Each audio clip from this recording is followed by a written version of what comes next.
Hey guys, welcome back to the weekly vlog. Well, it's not so much a week now, it's a day late, so technically it's not a week. So it's an 8-day vlog.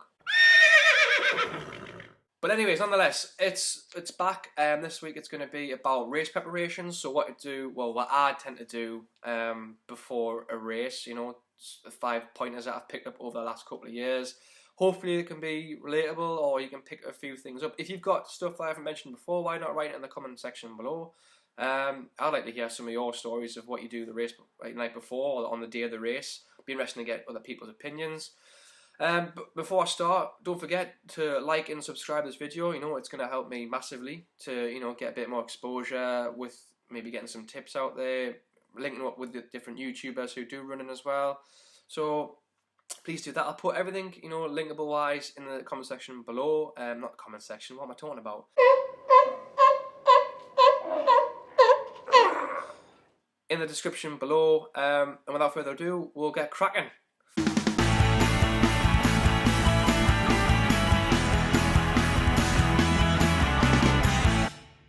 Number 5, kit the night before. Kit the night before is basically just getting all your kit and putting it out the night before. Self-explanatory.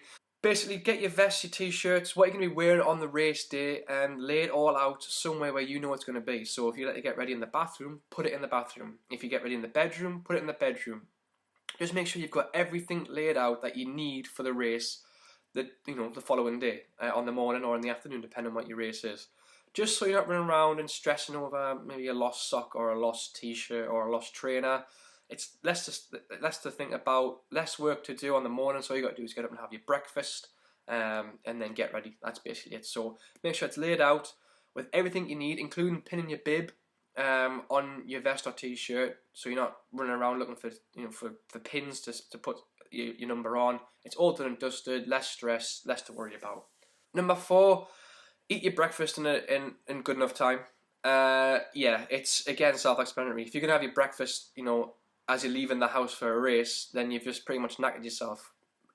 You might even see it later on after mile 1. Have it maybe, I don't know, they say the norm is 1 to 2 hours. I tend to stick with 2 hours. So for races at 9 or 10, I tend to have breakfast at 8 maybe. Over to later in the afternoon race, say 2 o'clock, I'll have something to eat. I'll have a normal breakfast, then I'll have something light at say 12. It's just so you're not ruining yourself or running the risk of throwing up or getting stitches left, right and centre as you run, because as well as enjoying it, you might want to set a personal goal, or you don't want to stop. So yeah, make sure you've got plenty of food and drink down you, and sip water as well. That's another thing I've learned as well. Sipping water, not downing pints of water before a race, apparently it's a big no-no. I had someone talking about on the podcast that I've been doing, so I'll put that in the description as well.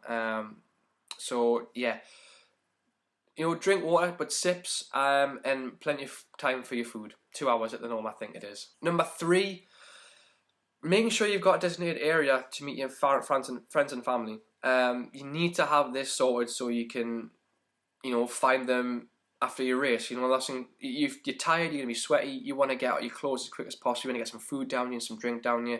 The last thing you want to do is stress in not knowing where they are. So pick an area of where you've found, like when you've been walking around, say where the race course is, or if it's local. Pick somewhere you and your family or whoever's coming to watch know where to meet. I do that all the time if I've got someone watching, and also it's handy because I'll have a bag with me so they can look after my bag too. So just make sure you know where your surroundings are, which leads me to my next point. Number 2, get there in plenty of time. I've learned the hard way, if I don't get to a certain race on time, I'm going to be rushing around doing a warm-up, and then I'm going to be a bit stressed and my head's not going to be focused basically.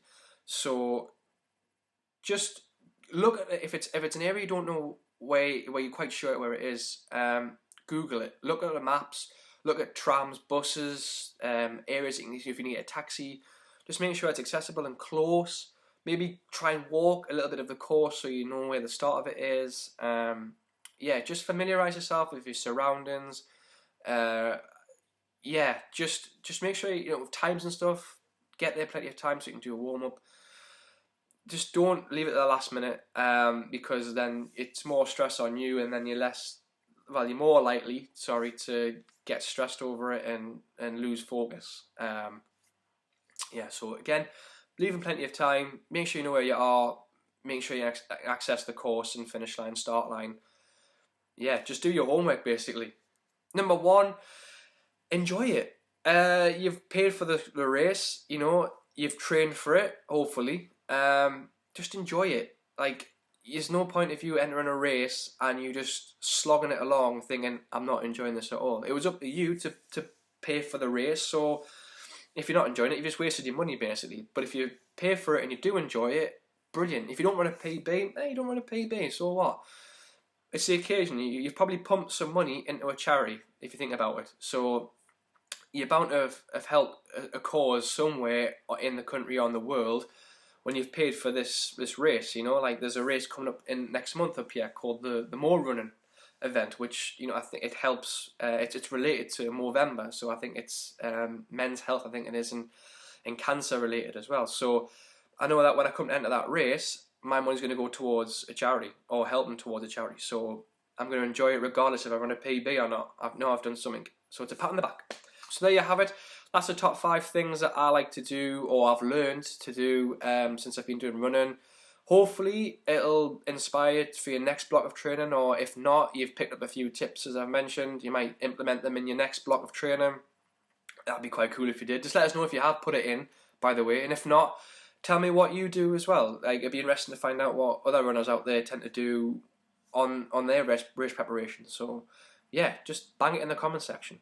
I'll put everything else that I've linked in the description below. So all my social media channels are there: Facebook, Twitter, Instagram, my blog as well. That's I've got a new blog post there from the post run from the Great North Run, so that's in the description below. I'll even put the podcast link that I put in there with Rim. She was lovely guest. Speaking of the podcast, I'm trying to get guests on it. It's proven a bit difficult, and also times, I'm a bit time constrained. I will be putting it back on again. I'm not sure how popular it was before, but I'll try and get some more guests on there. But everything else, it'll be in the description below. And please don't forget to like and subscribe to the channel.